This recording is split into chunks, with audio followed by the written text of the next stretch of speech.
नमस्कार साथियों, मैं हूं रणवीर सिंह राठौड़ और आज है 13 मई 2020। आज के अपन कुछ महत्वपूर्ण करंट अफेयर्स के प्रश्नों पर डिस्कस करेंगे। साथियों, अपन लोग आज यानी कुछ महत्वपूर्ण प्रश्नों को सदैव हमेशा की भांति अपन इनको हल करने वाले हैं। तो शुरू करते हैं आज का अपना पहला प्रश्न आज का अपना है कि हाल ही में अंतर्राष्ट्रीय नर्स दिवस कब मनाया गया है। हाल ही में अंतर्राष्ट्रीय नर्स दिवस कब मनाया गया है। जब हम अंतर्राष्ट्रीय नर्स दिवस की बात करेंगे साथियों, तो देखो, पहला विकल्प है 9 मई, फिर 10 मई, 11 मई और 12 मई। यानी आज का उत्तर है अपना इस प्रश्न का, हाल ही में अंतर्राष्ट्रीय नर्स दिवस कब मनाया गया है, तो वो है 12 मई। कब? 12 मई। यानी अंतर्राष्ट्रीय नर्स दिवस 12 मई को मनाया जाता है। और ये क्यों मनाया जाता है साथियों, वो भी मैं आप लोगों को बता देता हूँ। 12 मई को क्या होता है कि एक फ्लोरेंस नाइटिंगेल नामक एक डॉक्टर होती है ना, नर्स फ्लोरेंस नाइटिंगेल, उनका जन्म दिवस है। फ्लोरेंस नाइटिंगेल का जन्म दिवस के रूप में ये मनाया जाता है ना। और उसे लेडी विथ द लैम्प भी कहा जाता था। लेडी विथ द लैम्प भी कहा जाता था इसको, फ्लोरेंस नाइटिंगेल को उनके जन्म दिवस के रूप में मनाया जाता है। और इसकी थीम भी आप याद रख लेना। थीम है nursing the world to health, इसकी थीम है। और ये भी मैंने आप लोगों को पहले भी बता रखा है। इसको ICN मनाता है ना, international council of nurses. International council of nurses ICN है ना, इसको मनाता है। तो इंटरनेशनल काउंसिल ऑफ नर्सेज, ठीक है। और साथियों ये भी ध्यान रख लेना, इसकी स्थापना कब हुई थी। इंटरनेशनल काउंसिल ऑफ नर्सेज की स्थापना हुई 1899 में। कब? 1899 में इसकी क्या हुई, स्थापना हुई है, ठीक है। अब साथियों हम ये आज के अपन ये इम्पोर्टेंट डे वाला प्रश्न है, यानी दिवस वाला, तो आपको याद होगा कि हम पूरे महीने के दिवस एक साथ पढ़ा करते हैं। तो आप लोग बताइएगा, एक है ना, फटाफट दिमाग में आना चाहिए। जैसे मैं बोलता हूँ तो आपके दिमाग में आना चाहिए कि 1 मई को महाराष्ट्र दिवस या गुजरात दिवस, या 1 मई को श्रमिक दिवस है। उसके बाद 2 मई को हमने बात की थी वर्ल्ड ट्यूना डे। 3 मई को बात की थी विश्व प्रेस दिवस की ना, प्रेस फ्रीडम दिवस की ना, स्वतंत्रता दिवस। उसके बाद हमने 4 मई की बात की थी अग्निशमन दिवस। उसके बाद हमने 5 मई का अस्थमा डे की बात की थी। और 7 मई को एथलेटिक्स डे। 8 मई को 2 था वर्ल्ड रेड क्रॉस डे या थैलेसीमिया डे। और 9 मई को विश्व प्रवासी पक्षी दिवस। 10 मई को मदर्स डे। और 11 मई को NT डे है ना, नेशनल है ना टेक्नोलॉजी डे है ना, मतलब दिन कल ही हमने बात की थी उसकी। तो कहने का मतलब ये अपना महत्वपूर्ण है।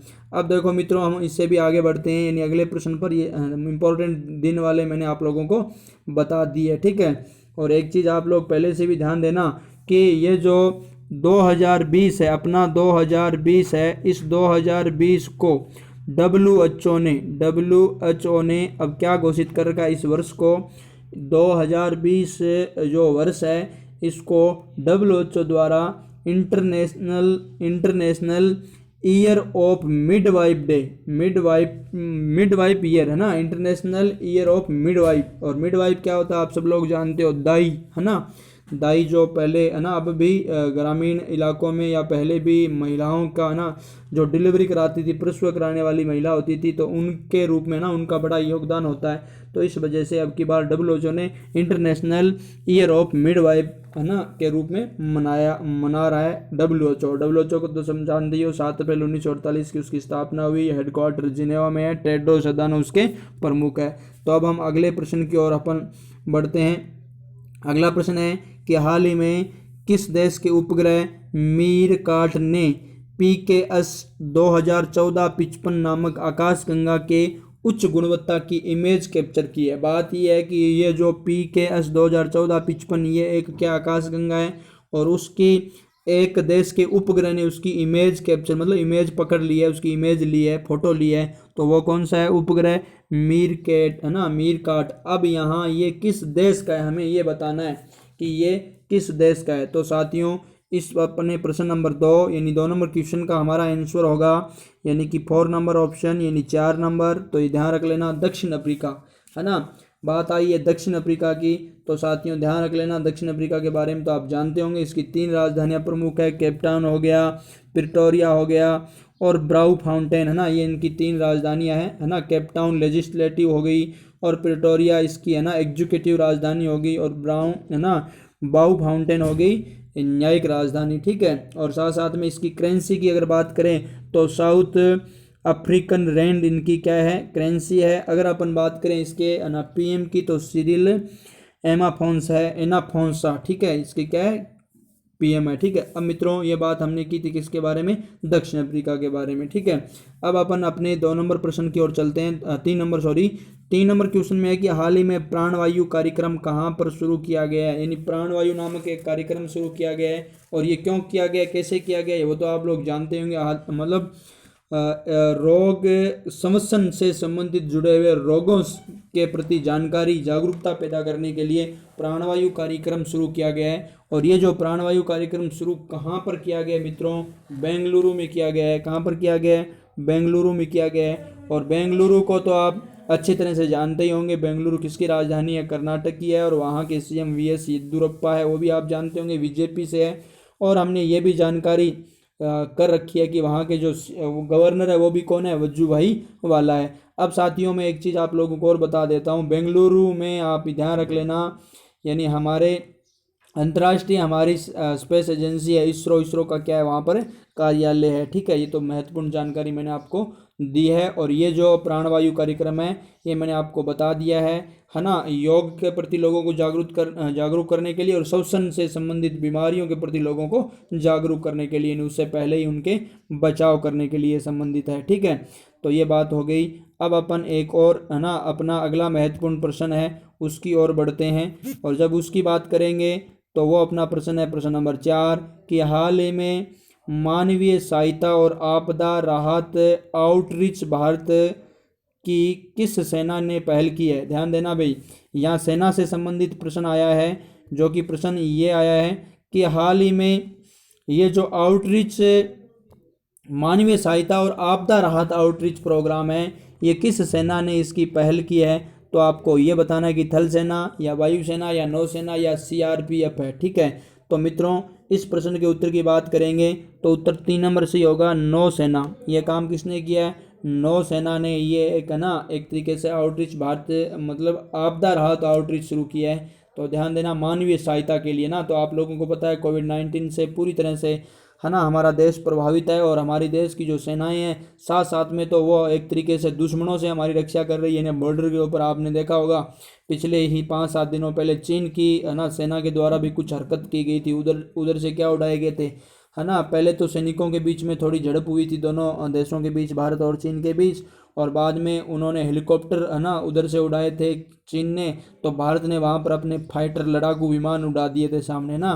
क्योंकि अब नया भारत है, आपको पता है ना, अब ईंट का जवाब पत्थर से नहीं, है ना, अब गोली का जवाब लड़ाकू विमानों से डायरेक्ट दिया जाता है। कहने का मतलब गोली का जवाब अब मोटे मोटे बम से दिया जाता है। कहने का तात्पर्य यही है ना, ऐसा ही होना चाहिए, क्योंकि जब हम अगले व्यक्ति को थोड़ा सा, है ना, ढील देंगे तो वो पूरी तरह से हमारे ऊपर चढ़ने के लिए तैयार हो जाएगा, ठीक है। तो यही है नया भारत, न्यू इंडिया, है ना। ये बस एक तरीके से रौब और धोंक से जीता है, ठीक है। तो ये अपने सेना को गौरव है हमें, और उनको सैल्यूट, ठीक है। तो नौसेना ने ये अभियान शुरू किया मित्रों, कोविड-19 से मानवीय सहायता और आपदा राहत कोष आउटरीच। और अब एक चीज़ बात ही आती है कि ये जो नौसेना है इसके वर्तमान में प्रमुख कौन है। पिछले दिनों मैंने आपसे एक प्रश्न पूछा था, थल सेना से संबंधित कई बच्चों ने जवाब दिया, कई लोग नहीं दे रहे। मित्रों आप लोग लिख दिया करो इनके बारे में, है ना। तो जब बात आती है नौसेना की साथियों, तो नौसेना की जो प्रमुख है admiral Karambir Singh, admiral Karambir Singh. Army के प्रमुख आप सब लोग जानते हो, आर्मी का मतलब थल सेना, तो उसका ना नौसेना का मतलब नेवी हो गया, ठीक है। आर्मी का मतलब क्या हो गया, यानी थल सेना। तो यहाँ के कौन है, मनोज मुकुंद नरवणे, है ना। पहले कौन थे, विपिन रावत थे। अब विपिन रावत क्या है, सीडीएस है ना, चीफ डिफेंस, ठीक है, स्टाफ। और अब अगर बात करें अपने कौन सी वायुसेना बची है, तो वायुसेना के कौन है, आरकेएस भदौरिया, यानी राकेश कुमार सिंह भदौरिया है। तो ये महत्वपूर्ण जानकारियां हैं अपने इन सेना से संबंधित, है ना। अब अपन बात करते हैं अपने 5 नंबर प्रश्न की कि हाल ही में आईसीएमआर ने किस कंपनी के साथ मिलकर कोविड-19 के लिए पूर्ण स्वदेशी वैक्सीन विकसित करेगी। मतलब ये जो सरकार अब आईसीएमआर क्या है, पहले तो आपको ये जानना चाहिए, लेकिन उससे पहले इस प्रश्न का उत्तर जानना चाहिए। इस प्रश्न का उत्तर 3 नंबर विकल्प है, और वो कौन सा है? भारत बायोटेक। भारत बायोटेक ने ये है ना कोविड-19 के लिए पूर्ण स्वदेशी वैक्सीन तैयार कर रही है। यहाँ मतलब एक तरीके से उसमें पूर्ण रूप से भारतीय, हर प्रकार के जो यंत्रों का योगदान है वो भी भारतीय, और यहाँ के जो उत्पाद है वो भी भारतीय, ठीक है, पूर्ण रूप से स्वदेशी वैक्सीन। अब बात आई है कि ये ICMR क्या है। साथियों, ICMR मैं आप लोगों को बताता हूँ कि आ का मतलब यहाँ पर है इंडियन, ठीक है, ध्यान देना। आ का मतलब यहाँ पर क्या है? इंडियन है। अपन ICMR के फुल फॉर्म की बात कर रहे हैं। आई का मतलब इंडियन, सी का मतलब काउंसिल, और एंड मेडिकल रिसर्च, यानी इंडियन काउंसिल और मेडिकल रिसर्च इसकी फुल फॉर्म है मित्रों, है ना। और ये क्या कर रही है? भारत की एक तरीके से सबसे, है ना, मतलब उच्च स्तरीय संस्था है, ठीक है, स्वास्थ्य विभाग से संबंधित है। तो ये भी आप लोग ध्यान रख लेना। वर्तमान में अगर इस ICMR की स्थापना की बात करें तो ये हुई थी 1911 में। कब? 1911 में। और इसका हेड क्वार्टर है वो है न्यू दिल्ली। कहाँ है? न्यू दिल्ली है। तो ये भी आप लोगों को याद रखना है। अब साथ साथ में एक चीज़ आप लोग इसके और याद रख लेना, वर्तमान में इसके प्रमुख से संबंधित कोई बात आपसे पूछ ले तो वो भी आप साथ साथ में याद रखना। बलराम भार्गव, बलराम भार्गव, ठीक है। और भारत बायोटेक के साथ मिलकर के ICMR क्या करेगी? कोविड-19 से संबंधित वैक्सीन, यानी मतलब दवा बनाएगी, ठीक है। अब प्रश्न नंबर अपना 6, हाल ही में दूरदर्शन के सहयोग से किस राज्य सरकार ने सरकारी स्कूलों में ऑनलाइन कक्षाएं शुरू कर दी है? यानी इनमें से कौन सी राज्य सरकार है जिन्होंने ऐसा काम किया है? यानी ये तो आप लोग समझ ही रहे होंगे कि भाई कोविड-19 के वजह से बहुत ज़्यादा लोगों को एक जगह इकट्ठा नहीं होना है, सोशल डिस्टेंसिंग का पालन करना है। और आपको ये भी ध्यान होगा, कल प्रधानमंत्री नरेंद्र मोदी, है ना, 8 बजे अपने PM क्या आए थे? आप लोगों को पता है ना, 8 PM को PM आए थे, ठीक है। क्या आए थे? लाइव आए थे, और उन्होंने खूब सारी बातें भी बताई और देश को एक बहुत बड़ा ना तोहफा भी दिया था, 20 लाख करोड़ का। कितना? 20 लाख करोड़ का, ठीक है। तो साथियों, ये एक आर्थिक दृष्टि से एक बहुत बड़ा, है ना, देश के लोगों को संबल मिलेगा।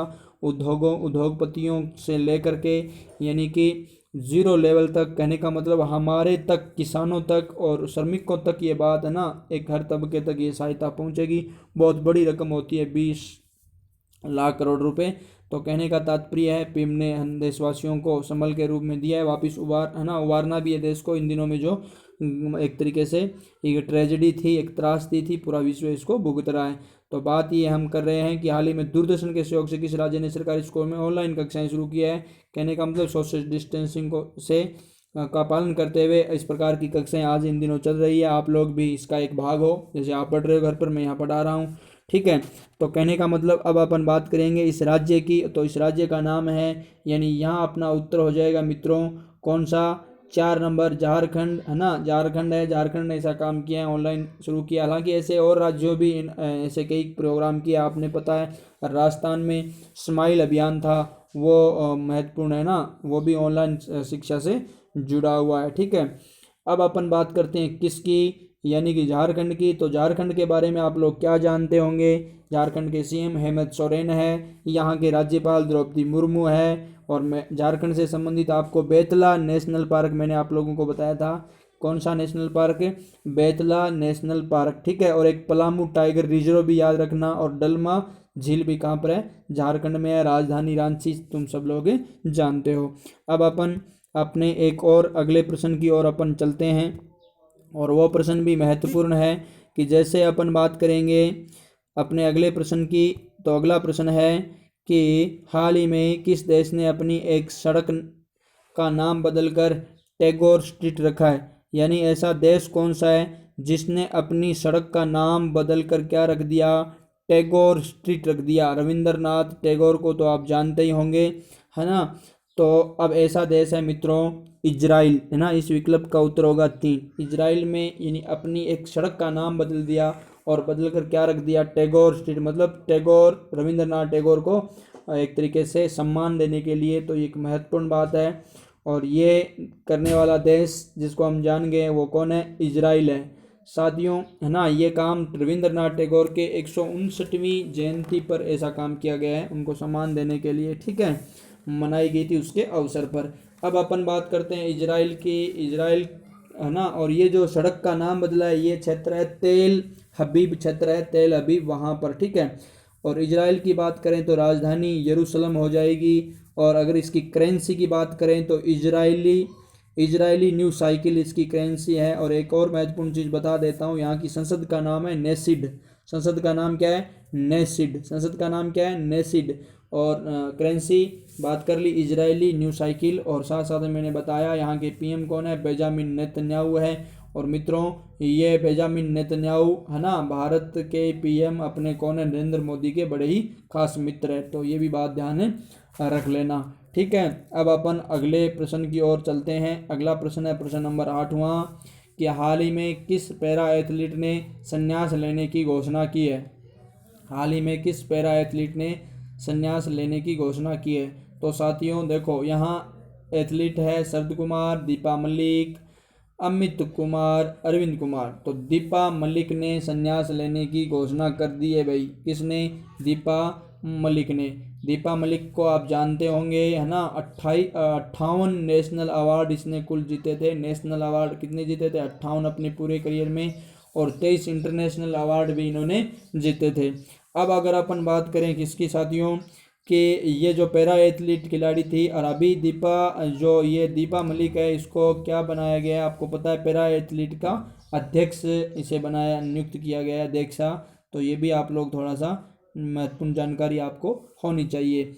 अब अपन अगले प्रश्न की ओर रुख करेंगे। और अगला प्रश्न अपना कौन सा है? 9 नंबर कि हाल ही में भारत और मध्य एशिया के सर्वश्रेष्ठ हवाई अड्डों हाल ही में भारत और मध्य एशिया के सर्वश्रेष्ठ हवाई अड्डों का खिताब किसने जीता है? ध्यान देना भाई, ये जो खिताब है ये किसने जीता है? अवार्ड कह सकते हैं अपन इसे। तो वाराणसी, गोरखपुर, बेंगलुरु और कोच्चि है ना, ये सारे हवाई अड्डे हैं। तो मित्रों बेंगलुरु में है ये हवाई अड्डा। बेंगलुरु का जो हवाई अड्डा है इसका नाम है केम्पेगौड़ा। इस हवाई अड्डे का नाम है केम्पेगौड़ा।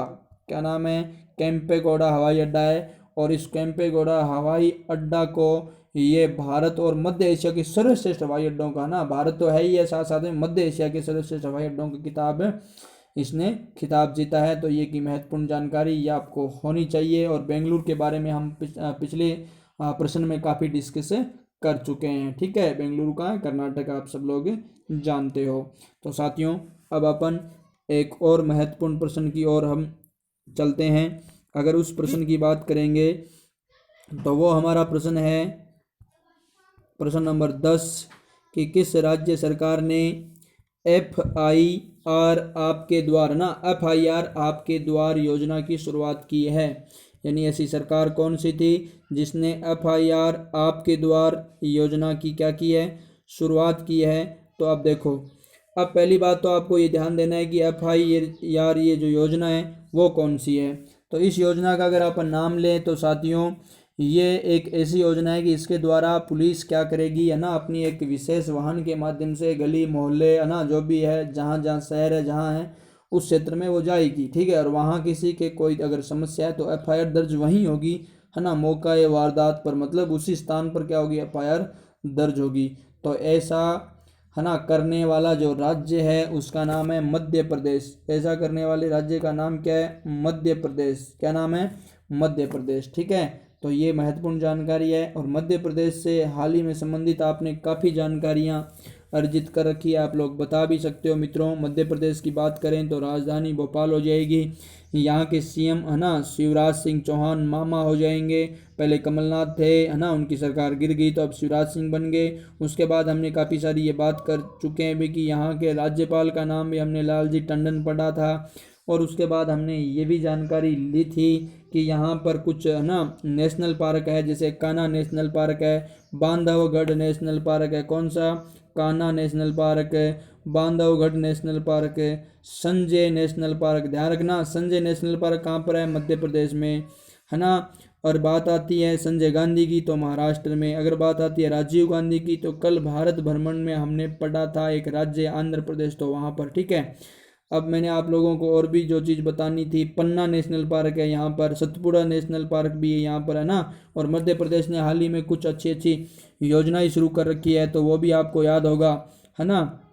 और वो कौन कौन सी? एक तो जीवन शक्ति योजना, कौन सी? जीवन शक्ति योजना मैंने आपको बताया था, है ना। और एक और जीवन शक्ति योजना क्या थी वो आप लोगों को याद है ना, कि 11 रुपये वाली मास्क की कहानी। और जीवन अमृत योजना, है ना, जो त्रिकुट, है ना, त्रिकुट क्या था? चूर्ण था, तो वो भी महत्वपूर्ण है। तो ये इस प्रकार की योजना भी किसने शुरू कर रखी है? मध्य प्रदेश ने। तो ये हमने एमपी से संबंधित खूब सारी जानकारियाँ ली और हाल ही करंट जीके के प्रश्न से भी हमने जोड़ के देखा। अब मित्रों, आज के लिए आपका बहुत महत्वपूर्ण सवाल, इसका आप लोग जरूर जवाब दोगे मित्रों। आज का अपना सवाल महत्वपूर्ण है कि सुजलाम सुफलाम जल संचय अभियान किस राज्य ने शुरू किया है? ध्यान देना, अभी दोबारा पढ़े प्रश्न को, एक बार ध्यान से पढ़े फिर उत्तर दे। अगर मैं ये कहता हूँ, अगर आप लोगों को डायरेक्ट नहीं याद है ना, तो भी आप इसे कहीं से सर्च करके इस प्रश्न का उत्तर दे सकते हो। क्यों? क्योंकि जो चीज़ हम एक बार देख लेंगे और फिर आप इस कमेंट बॉक्स में जो चीज़ लिख दोगे ना, ये मान के चलो वो लोग आप अपने दिमाग में सताई तरीके से लिख रहे हो, कोई भी, है ना, नहीं मिटा सकता। ठीक है। और रही बात, मैं आप लोगों को हर चीज़ बार बार रिवीजन करवा दूंगा, इतनी बार रिवीजन करवा दूंगा इन 7-8 प्रश्नों में, नई के साथ साथ आप लोगों को याद होगी नहीं, होनी ही पड़ेगी। ठीक है। कहने का मतलब मैं आपको याद करवा कर ही पीछा छोड़ने वाला हूँ। ठीक है। तो सुजलाम सुफलाम जल संचय अभियान किस राज्य ने शुरू किया, उस राज्य के बारे में मुख्य जानकारी आप लोग कमेंट बॉक्स में लिख दोगे। और ये भी लिख दोगे सुजलाम सुफलाम जल संचय योजना है क्या आखिर। ठीक है। तो मित्रों, आज की अपनी जो कक्षा से संबंधित महत्वपूर्ण जानकारी हमने अर्जित कर ली है ना। और लगातार आप लोग बने रहिए, निरंतर, है ना, निरंतर बने रहिए। और मैंने आप लोगों को एक चीज़ फिर बतानी है, वो क्या है कि मॉर्निंग में जब आप उठते हो तो आप अपने लिए एक टारगेट फिक्स करो और उस टारगेट पर पूरे दिन लगा दो। अगर वो आप लोग बदल दोगे तो आपका जीवन अपने आप बदल जाएगा। मतलब वो अगर आप अचीव कर लोगे तो आपका जीवन धीरे धीरे बदल जाएगा। साथियों, इसी शुभकामना के साथ मैं मेरी आज की कक्षा को यहीं संपन्न करता हूँ। जय हिंद, जय भारत, वंदे मातरम।